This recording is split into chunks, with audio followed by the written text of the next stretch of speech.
Hello, I'm Lara Kulchersan and this is Newsfeed, your dose of what people are talking about online. There has been shock and outrage around the world at US President Donald Trump's proposal to take over Gaza. Standing beside Israel's Prime Minister Benjamin Netanyahu, Trump suggested relocating Palestinians whose homes have been destroyed by Israel. His comments are his boldest yet on the Middle East, and which many view as his desire to drive Palestinians out of their homeland. The U.S. will take over the Gaza Strip, and we will do a job with it, too. We'll own it and be responsible for dismantling all of the dangerous unexploded bombs and other weapons on the site. This was not a decision made lightly. Everybody I've spoken to loves the idea of the United States owning that piece of land, developing and creating thousands of jobs with something that will be magnificent in a really magnificent area that nobody would know. Nobody can look because all they see is death and destruction and rubble. I don't want to be cute. I don't want to be a wise guy, but the Riviera of the Middle East, this could be something that could be so bad. This could be so magnificent. Israel's 15-month brutal war on Gaza has left more than 47,000 Palestinians dead. Large parts of the Palestinian territory has been flattened and infrastructure decimated. Since the ceasefire began on January 17th, tens of thousands have returned to what remains of their homes. Some are living in the ruins, while others set up tents amidst the rubble. Despite their desperate situation, many want to rebuild their homes and lives and reject any suggestion they be resettled. عارف هذا يحكي اللي بده اياه يحكي اللي بده اياه احنا مزروعين في الارض هذه ما حدا بيبعدنا عن غزه ولا حد الحمد لله يعني ايش بنحكي لترامب يعدل حاله اكثر من هيك وليخزى ترامب وليخزى كل العالم نحن اصحاب هذه الارض نقول لترامب وللعالم ولكل الدنيا نحن الفلسطينيون أصحاب هذه الأرض. قبل 1948 لم يكن شيئا اسمه إسرائيل. لم يكن هناك شيئا اسمه إسرائيل. الآن يأتي ترامب أو يأتي من يقول ارحلوا عن هذه البلد وعن أرضنا. لا، وليخزى ترامب وليخزى كل العالم. نحن أصحاب هذه الأرض رويناها بدمائنا وبأنفسنا ولن نتخلى عنها ومن روي بالدماء. The leaders of the Gaza Strip, Hamas, has called the proposal ridiculous, racist, and aimed at eliminating the Palestinian struggle. World leaders have also slammed Trump's plan, which critics say amounts to ethnic cleansing. This is insanity. And he's saying, he said, we're going to go clear out the Palestinians from Gaza. What kind of lunatic position is this? And how is this anti-war? And how is this America first? It's none of those things. Yeah, God forbid Israel should do its own dirty work. So we're going to send our soldiers to go die for Israel. We're going to pay for it all. And apparently we're going to try to move out 2.2 million Palestinians from Gaza. I mean, first of all, textbook definition of ethnic cleansing, grotesquely immoral, even worse than Joe Biden. If you thought that that was impossible, you were wrong. It turns out Trump is outdoing him in his servitude for Netanyahu. Apart from those bold and unprecedented comments on Gaza, Trump has ignited a tariff war with China after two of his initial targets, Mexico and Canada, gave in. Ottawa and Mexico City managed to strike a deal just hours before facing those hefty 25% tariffs. As part of the agreement, both countries will send troops to their borders with the US to tackle illegal immigration and drug trafficking, in exchange for a hold-off on those tariffs for a month. China, on the other hand, insists it's ready to push back. Right after the US hit Chinese imports with a 10% tariff on Tuesday, something China argues goes against World Trade Organization rules, Beijing announced it will impose its own tariffs on American products in response. I think the tariff was made extremely smart by American policymakers. It's gonna hurt every single consumer in the market with no doubt. And we're gonna live in a situation, this is a new start of a new game. And of course, in the beginning of the game, you have to work hard in order to build for more people to join the game and the game gets better. And on the contrary, if we don't impose the tariff, And if China continues with its business model, it also could potentially work because it has enough control of people and resources. Those businesses, in their own words, they think they're kind of like colonized by the Chinese government, yet they cannot rely on anything else. And eventually, more of these companies are gonna break more rules and might break the entire ecosystem we have right now. And I believe in that case, that would be a step back towards human civilization. I would say my viewpoint is pretty consistent with most upper middle class that's in mainland China, or people who receive higher education. And it might also surprise you that the Chinese Gen Zs are not that against the tariff as you think. Well, as she said, Chinese Gen Zs might not be too bothered by the tariffs, but their counterparts in America have real concerns. Already, the US Postal Service has suspended inbound parcels from China and Hong Kong.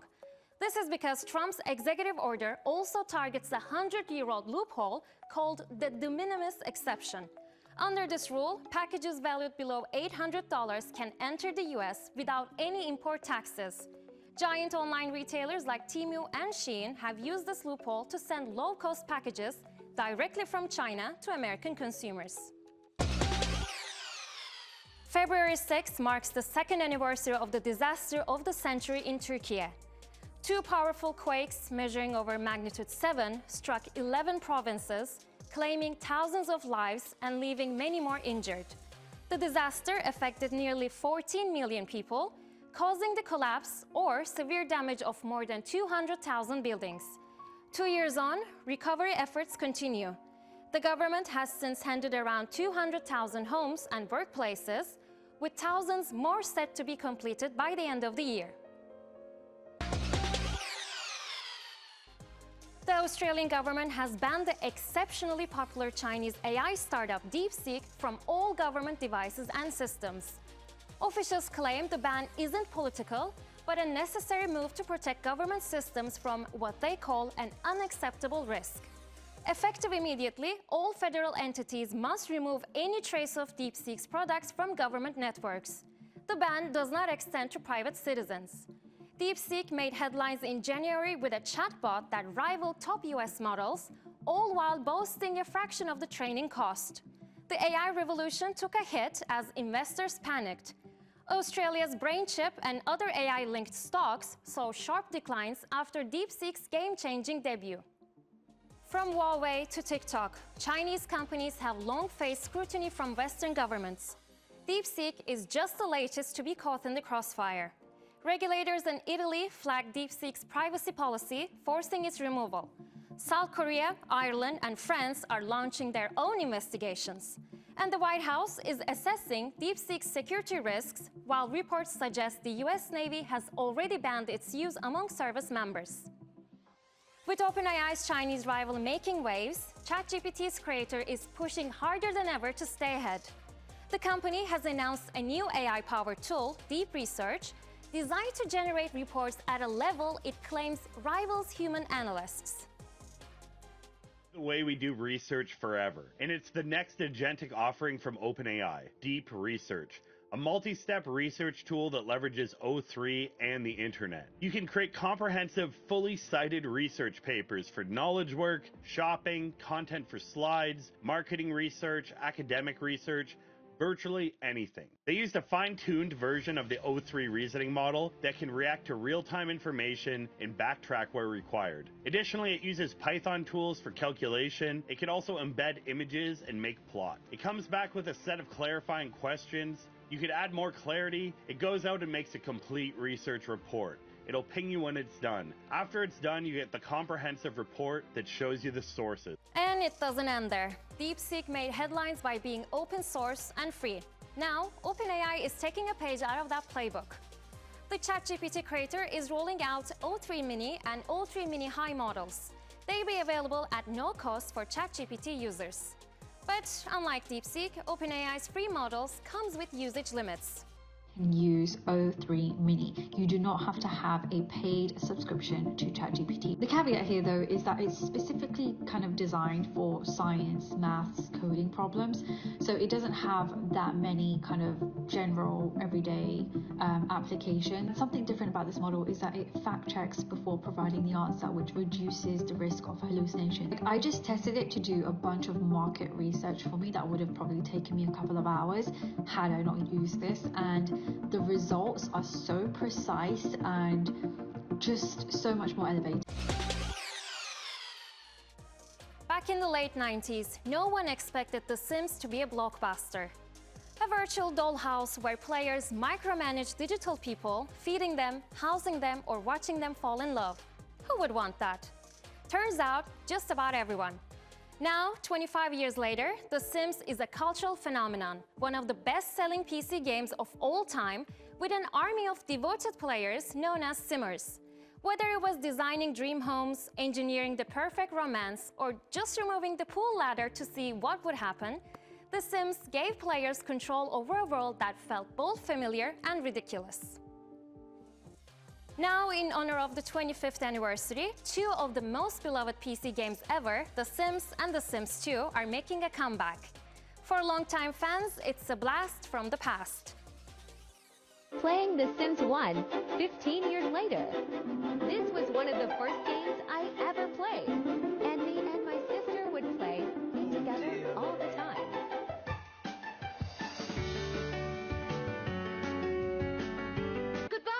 But when will I see you again? Oh, never, never. Never?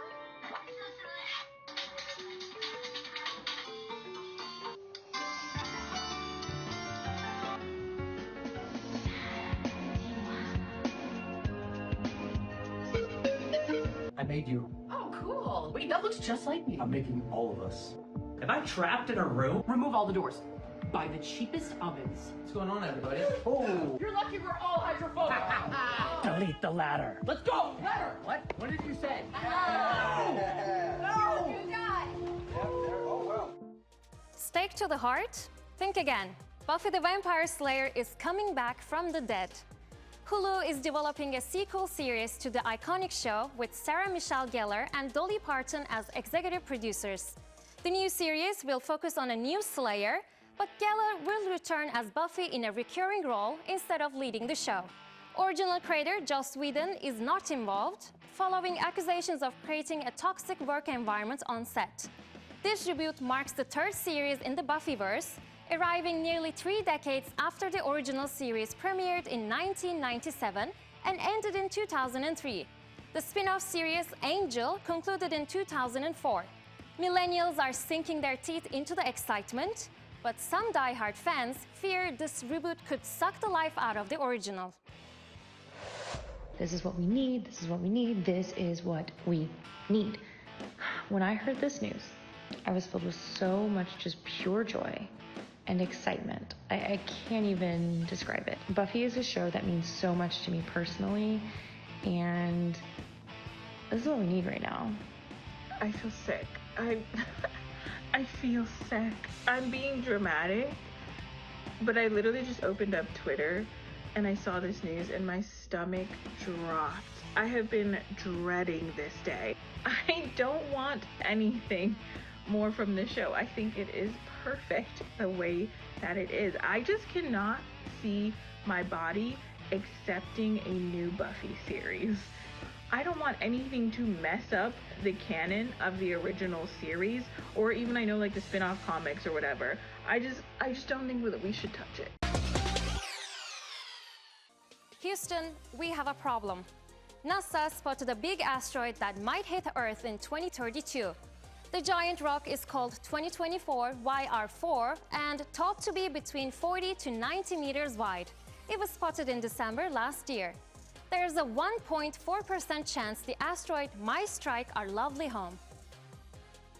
immediately they started calculating its chances of hitting Earth. And the math that they came to caused the International Asteroid Warning Network to issue its first ever asteroid impact warning notification. So this is now officially the most hazardous asteroid that we know about in terms of impact probability and impact energy. Astronomers can see this asteroid right now, but unfortunately it is moving away from us right now, and so after April it's going to get too far away and it's going to be really hard to study. So astronomers have until then to refine their calculations using every tool and telescope available to them. Seems like there's enough time to prepare for this, so nothing to stress about, for now at least. And that's our show. Find our latest stuff on YouTube and do subscribe to our channel. See you soon.